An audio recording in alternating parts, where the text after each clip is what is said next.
सलग तिसऱ्यांदा सत्तेवर आल्यानंतर पंतप्रधान नरेंद्र मोदी यांच्या नेतृत्वाखालील सरकार ॲक्शन मोडमध्ये आलंय. बुधवारी 19 जूनला केंद्रीय मंत्रिमंडळाची बैठक पार पडली आहे. या बैठकीत 5 महत्त्वाचे निर्णय झालेत, ज्यामध्ये पालघर जिल्ह्यातल्या वाढवण बंदर प्रकल्पाला देखील केंद्रीय मंत्रिमंडळानं मंजुरी दिली आहे. यासाठी सरकारनं तब्बल 76,220 कोटी रुपयांचा निधी मंजूर केलाय. सरकारनं वाढवण बंदराला मंजुरी देताच लोकांकडून या प्रकल्पाला होणारा विरोध देखील पुन्हा वाढलाय. स्थानिक मच्छीमार आणि शेतकऱ्यांनी आंदोलनाची देखील तयारी केली आहे.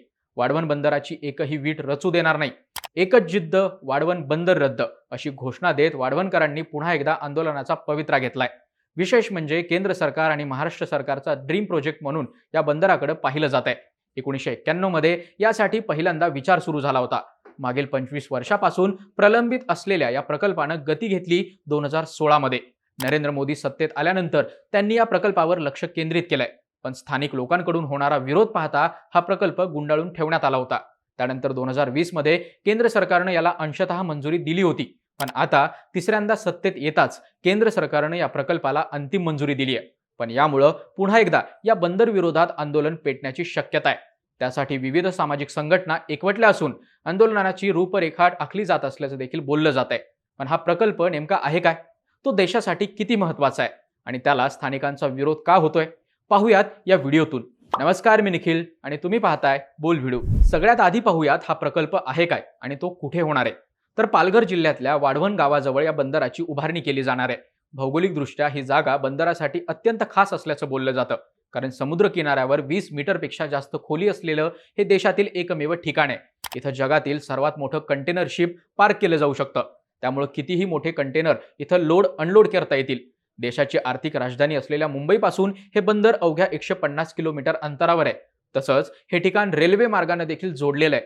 बंदरापासून फक्त 12 किलोमीटर अंतरावर डहाणू रेल्वे स्टेशन आहे. त्यामुळे रेल्वेनं देशभरात माल वाहतूक करणं देखील सोयीचं ठरणार आहे. समुद्रात 6 किलोमीटर आतमध्ये हे बंदर उभारलं जाणार आहे. त्यासाठी समुद्रात सुमारे 3,578 एकर एवढा भराव टाकला जाईल. हे ग्रीनफील्ड डीप ड्राफ्ट प्रकारचं बंदर असणार आहे, जिथं महाकाय कार्गो शिप हँडल केल्या जातील. या बंदरामुळे दरवर्षी 298 दशलक्ष मेट्रिक टन मालाची आयात निर्यात करणं शक्य होईल, ज्यात सुमारे 23.2 मिलियन TEU कंटेनर हाताळण्याची क्षमता आहे. TEU हा कंटेनरचा प्रकार असून अशा कंटेनरची लांबी 20 फूट इतकी असते. एवढ्या मोठ्या कंटेनरला इतर बंदरात लोड अनलोड करणं अवघड जातं.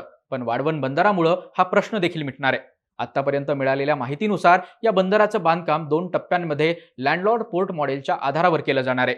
लँडलॉर्ड पोर्ट मॉडेल म्हणजे पोर्ट अथॉरिटी ही लँडलॉर्ड प्रमाणे काम करेल. ते व्यापाराला चालना देण्यासाठी इन्फ्रास्ट्रक्चर डेव्हलपमेंटवर फोकस करतं. तसंच बंदराला कनेक्टिव्हिटी वाढवण्यासाठी विविध दळणवळणाच्या सुविधा देखील उपलब्ध करून दिल्या जातात. भारतातील 80% बंदर ही याच मॉडेलनुसार काम करतात.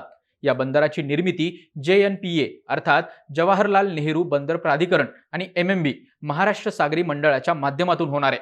हे बंदर जेव्हा अस्तित्वात येईल तेव्हा त्यात अनेक अत्याधुनिक सुविधा देखील दिल्या जाणार आहेत. या प्रस्तावित बंदरात प्रत्येकी 1000 मीटर लांबीचे 9 कंटेनर टर्मिनल असतील. किनारी धक्के, 4 liquid cargo birth, 1 Ro-Ro birth आणि 1 तटरक्षक धक्का देखील असेल. इतरही व्यावसायिक पायाभूत सुविधांचा देखील विकास केला जाणार आहे. शिवाय बुधवारी मंत्रिमंडळानं बंदरासह बंदराचे रस्ते आणि रेल्वे जोडणीचा प्रकल्प देखील मार्गी लावत रेल्वे फ्रेट कॉरिडॉरला देखील मान्यता दिली आहे. त्यामुळे माल वाहतूक सुलभ होणार आहे. पुढच्या वर्षी पावसाळ्यानंतर बंदराच्या समुद्रातील कामाला देखील सुरुवात केली जाणार आहे. तत्पूर्वी बंदराकडे जाण्यासाठी लागणाऱ्या या नव्या रस्त्यांची उभारणी केली जाईल. या कामाला यावर्षी सप्टेंबर नंतर सुरुवात होईल, अशी माहिती JNPAच्या अधिकाऱ्यांनी पत्रकार परिषदेत दिली आहे. 2027 पर्यंत हा प्रकल्प पूर्ण करण्याचा सरकारचा मानस आहे. पण मग अशा या महत्त्वाच्या प्रकल्पाला स्थानिकांचा विरोध का होतोय? तर पालघर हा आदिवासी बहुल जिल्हा आहे. इथल्या नैसर्गिक संसाधनांवर या समाजाची उपजीविका अवलंबून आहे. इतर बंदर झाल्यावर इथल्या जैवविविधतेवर परिणाम होईल असं देखील बोललं जात आहे. त्यामुळे स्थानिक मच्छीमारांच्या रोजगाराचा प्रश्न निर्माण होईल. जिल्ह्यातील मासेमारी कायमची नाहीशी होईल. परिणामी वाढवण बंदर परिसरात मच्छीमार करणाऱ्या हजारो कुटुंबावर उपासमारीची वेळ येईल, अशी भीती स्थानिकांची आहे. डहाणू हा हरित पट्टा आहे. बंदरामुळे इथल्या पर्यावरणाचा देखील ऱ्हास होईल. तसंच या परिसरातील बागायतदार आणि लहान व्यावसायिकांचं नुकसान होईल. याशिवाय या बंदरापासून साधारण 15 किलोमीटर अंतरावर तारापूर अणुविद्युत केंद्र आहे. या केंद्राला बंदरामुळे धोका निर्माण होऊ शकतो, अशी भीती इथल्या नागरिकांना वाटतेय. त्यामुळे या प्रकल्पाला आता विरोध केला जाऊ लागलाय. यासाठी बंदर विरोधी संघटना एकवटल्यात. आंदोलनाची दिशा ठरवण्यासाठी बैठका पार पडतायत. बैठकीला विविध संघटनांचे प्रतिनिधी आणि मच्छीमार देखील उपस्थित राहत आहेत. यामुळे वाढवण बंदराविरोधातला लढा आणखीन तीव्र होण्याची शक्यता दिसतीये.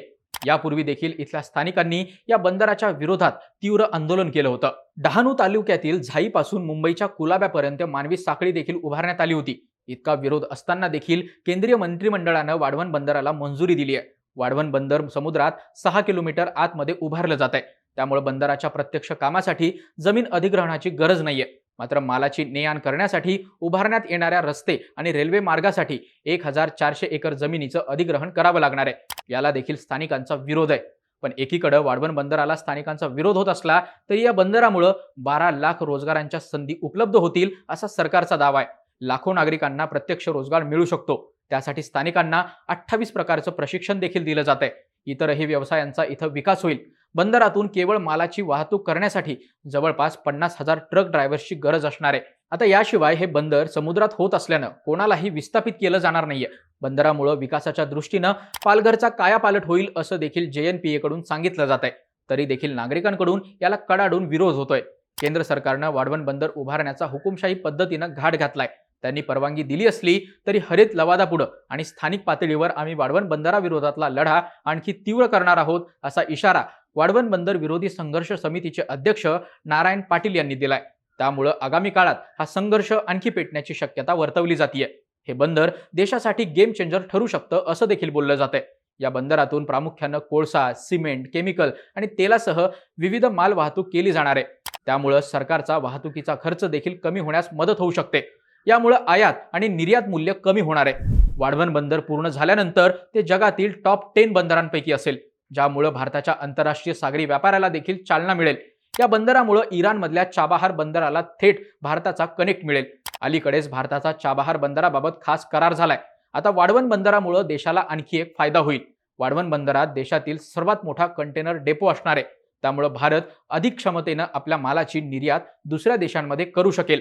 भारतामधील माल वाढवण बंदरातून चाबाहार बंदराच्या मार्गाने युरोप, मध्य आशिया, अगदी रशियापर्यंत देखील पोहोचू शकतो. या देशातील माल आयात करण्यासाठी देखील या बंदराचा मोठा फायदा होणार आहे. याआधी आपल्या देशात इतका मोठा कोणताही कंटेनर पोर्ट नाहीये. त्यामुळे मालाचं ने-आण करण्यासाठी जास्त वेळ लागतो. इतर देशातून येणारे सर्वच जहाज प्रत्येक बंदरावर थांबू शकत नाहीत. पण वाढवण बंदरात मात्र जगातील कोणतंही जहाज थांबू शकतं.